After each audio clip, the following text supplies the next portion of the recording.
Yeah, it's the Cocktail 615, and what I'm doing right now is about to introduce y'all to my relationship series, okay? And let me tell you how this works.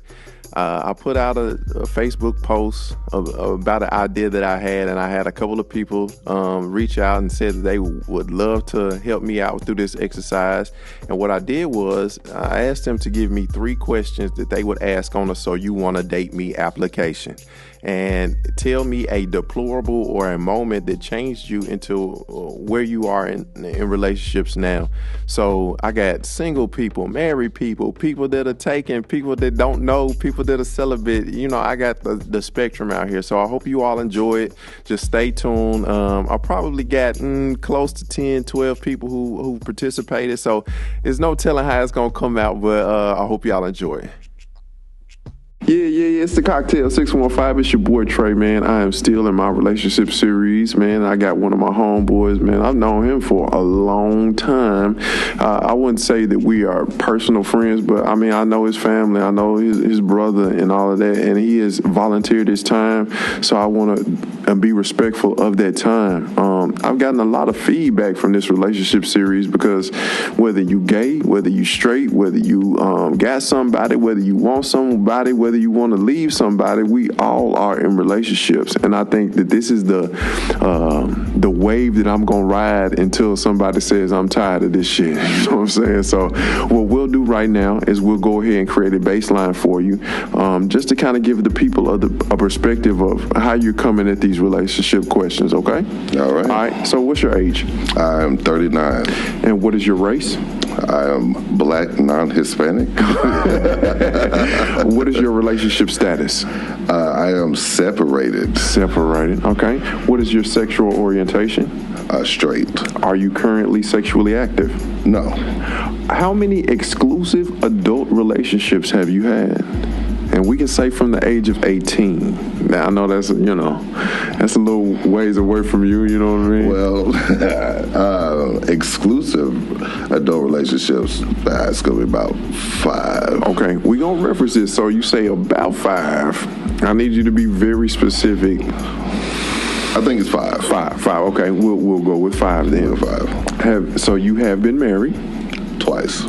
Oh, Jesus. Okay. And do you have any children? Biologically, no. Okay. But I did inherit one while I'm married, and I love it to death. All right. And what city are you from? Nashville, man. 615, man. We in this thing. This is an in-depth question now. Right. Do you like women or men? Now, this doesn't mean your sexual status. This means what you like to be around, who you like to be friend, the people that you have in your tight circle. Yeah, not, and we're not talking about sex. We're not talking about love. We're talking about what you like. You know what? I want to say I'm pretty balanced. Okay. I know that there's some people who say they don't get along with women, so they got only guy friends, and vice versa. But for different situations, especially if you want to confide in people, you're going to want opinions from this person. Sure. Or that point of view. Sure. And if you don't have both, it might be a little skewed. Yeah. And you want to deal with people that you have something in common with. Yeah. So you can't just have only one type of, well, you can. But for you, we talking about you. I won't have just one type of friend. Okay. Because I just feel like I can get along with just about anybody. Yeah. So if I can find some kind of common denominator, some kind of common ground, and they are reliable, then I value their opinion. Okay. Does body type matter? I take it we're not talking like initially. We're talking about just period. How do you want to define it? Well, here's the thing. Body type is going to change. Body type on a person will change. Life happens. Time happens. And you can be attracted to a certain body type. But if that body type changes, is there something else you like about them? Like, they could be built like a Coke bottle. Okay. Coke bottom. They have a child to be built like a sprained ankle. Man, like a rolled up tube sock. That's the same person, though. Yeah. So, do you like that person just for their body? Or do you like that person? Now, body type... Does it matter? Well, body type might be something that gets your attention, but it should not be a reason why you stay with them. Have you been able to accomplish all of your sexual fantasies? Yeah. Well, I haven't had a lot of sexual fantasies. Okay. Because a lot of that stuff is just not realistic. Okay. I mean, you see a lot of stuff. Are we talking about porn or are we talking about fantasy? Well, a lot of times you watch porn, it becomes your fantasy. Jesus. So, that's real. That entertainment will be in your head, and then now you want to try it. Sure. I want to be a little bit more realistic because I'm not just going out and meeting somebody and trying to sleep with them. But those exclusive relationships that I've been in have pretty much fulfilled those fantasies. Absolutely. At that time. Absolutely. Okay. All right. Okay, how do you feel about kids? You know what? This is probably the best one. All right, so let me tell you, I always wanted to have children. I never did. Man, you still a young man, bro. I'm not going to have kids right now. Like, I can't keep up with no young kid. Okay. Like, my knees are bad. I'm going to let you continue. I mean, as soon as they start walking and they get away from me, I'm having to call the police. Like, Amber Alert. Like I see them right there. I just can't catch them. I can't keep up. I don't have that energy. But I love kids. I inherited one when I got married initially. And she became mine. She still will call me dad because there's no division there. Right. You're mine, you're mine. Right. As far as having them, there have been, I'm not going to say pitfalls, there have been obstacles, I guess, on the way. And so I accepted the fact that biologically I won't have any. But there are plenty of kids out here that need a good example. Absolutely. A role model. Absolutely. And that's why I married somebody that had a child. Because that's not off limits to me. And there's a lot of people who just say, I don't want to deal with that. Absolutely not. But how many are you going to find like that? Everybody's got a child. But they're gifts. So you can inherit that gift or you can pass on a blessing. How would you define the term we're dating? Because, I think during our time, we talking. Yeah. Yeah, I think that was our shit, like talking, but it's the same thing as dating. Like, how would you define that? Well, if I only have to define it, because, you might ask her and she'll say something else. Right, but we talking about you. But first of all, it has to be more than one outing. I mean, you can't be dating after first date. Okay. Y'all are just out. Yeah.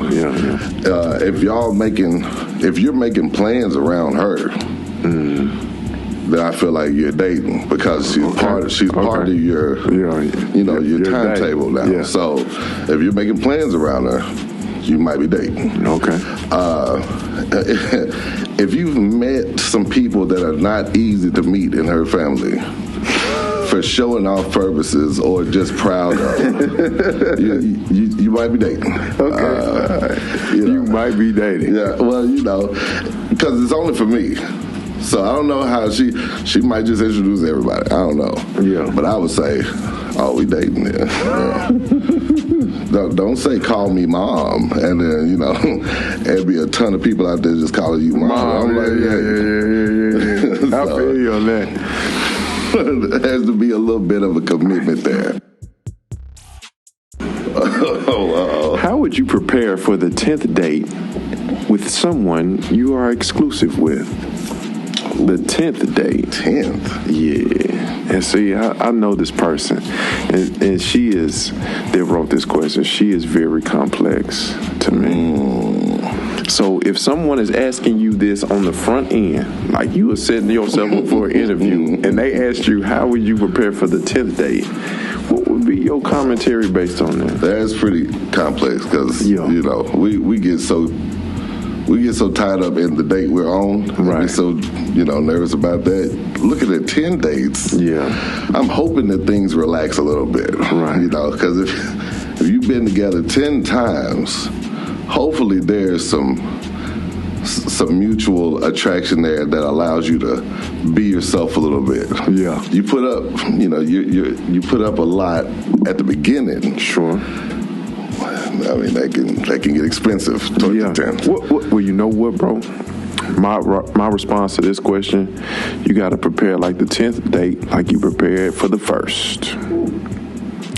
And men, we get in that space that, oh man, we got to take the wine and dine her, man. We got to take her here. We got to take her to Virago's for dinner, then Whiskey Kitchen for drinks, and then we got to take her home and rub her back and pick her toenails. But in all aspects, if you treat her how you gonna treat her on the 10th date, on the first date, and she cool with that, then you won. Right. So you can't set her level of expectation of you like so far that you have to keep meeting that bar. You have to keep reaching and surpassing that bar. When you just being yourself on the first date, you on yourself on the second date, and by the time you get to the 10th, if you to the 10th, this shit you've already won. If you're at the 10th, you're doing something right. Right, you're doing something right. But at first date, sometimes we put on a person that may not be us. You know, we do. That might be the job interview. Yeah. I'm very qualified. I do this and that, and this is the way it happens when you're with me. Don't you worry about anything. You know, and that, you know, you can keep that up so long. And by the time you get to the 10th day, you know what I'm saying? If that's the way that she thinks that you're gonna be, then you've already set yourself up for the You did it to yourself. Yeah, you did it to yourself. Listen, bro. I'm trying to put the game out there for everybody to hear. On a scale of 1 to 10, 10 being the high, how would you rate the importance of religious beliefs in relationships? 10. It's part of that equally yoked. It's part of it. 10. I mean, you know, there's people who respect what you believe, but there's going to be times where a conflict will come up if y'all don't believe the same thing. And rather than have that complication, if you're just on the same page with somebody, it makes it a lot easier. Now, I'm not going to say that you can't fall in love with somebody that believes something different from you. But if we're looking at long term, and there's way more situations that come up when you're married than when you're dating, then I think it's important, you know, especially with the family dynamic. Because if your whole family believes something, and then you have somebody that's like, I respect what you believe, but I only go to church on Easter.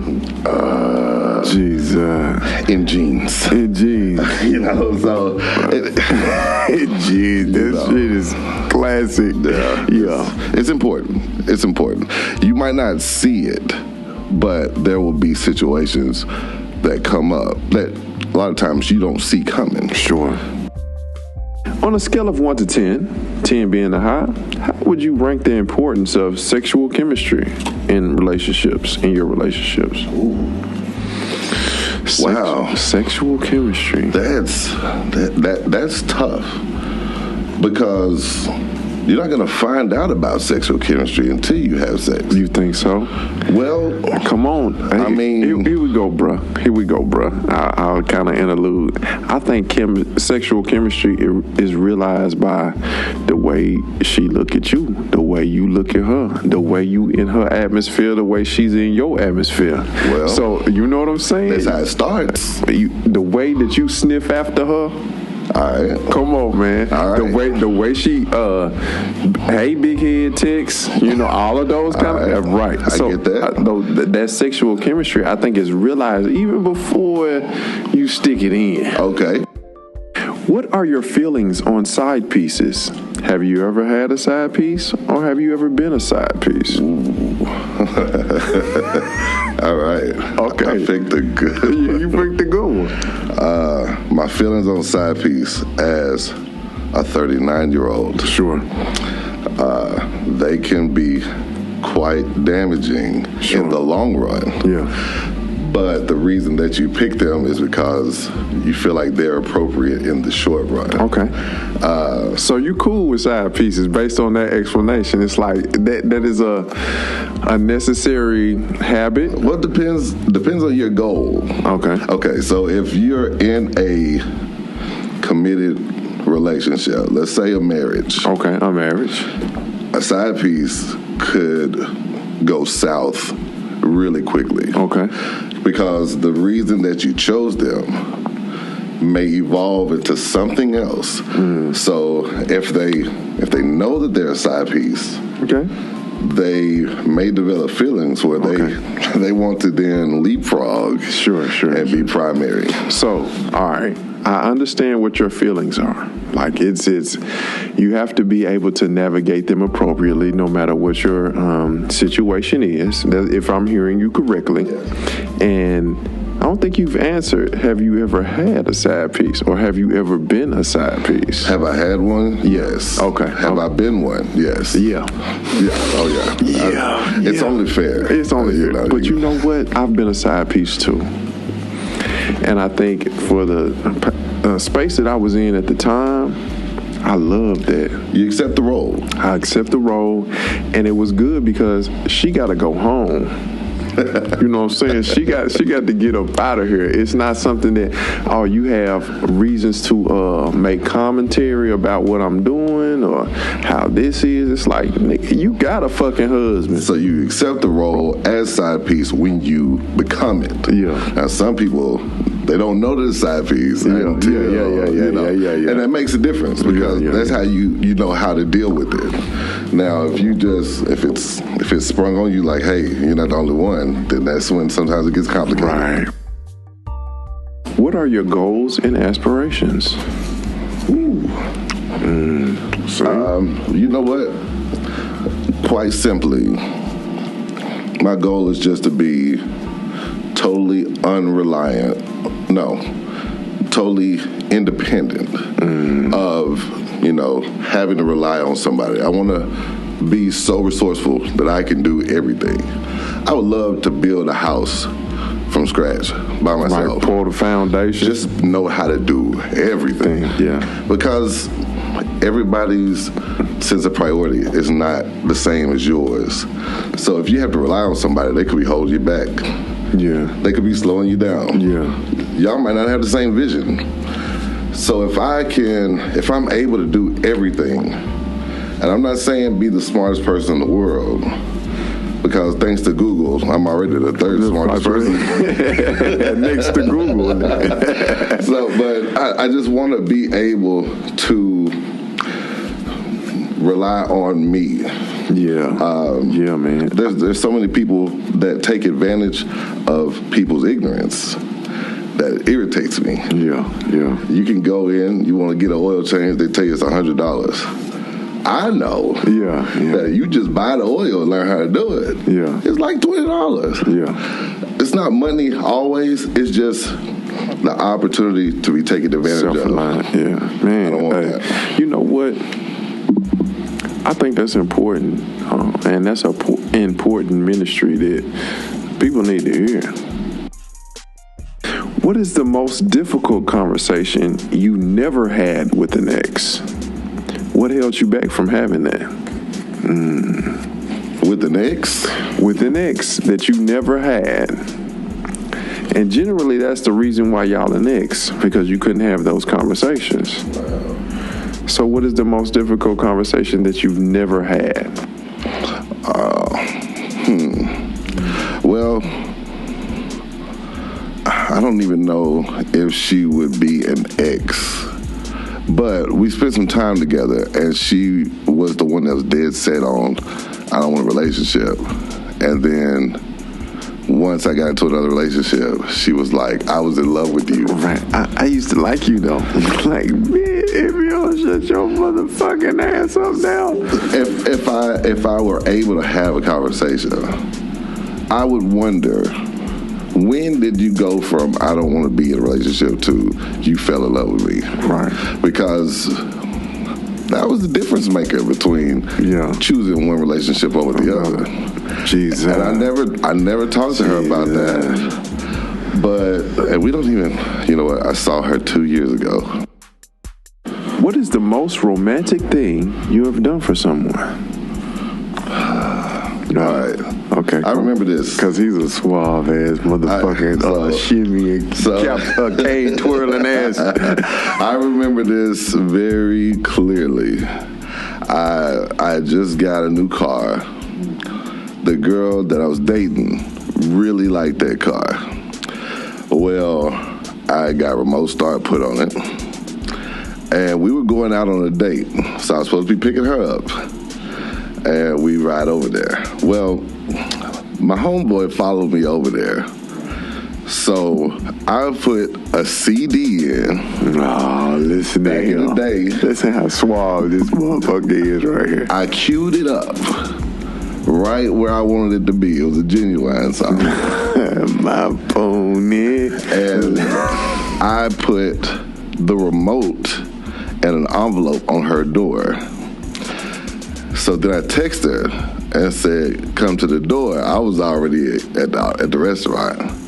So it had instructions on there what to do. Scavenger hunt ass nigga. She came over. She got in the car. She started it. The song played. She came over there.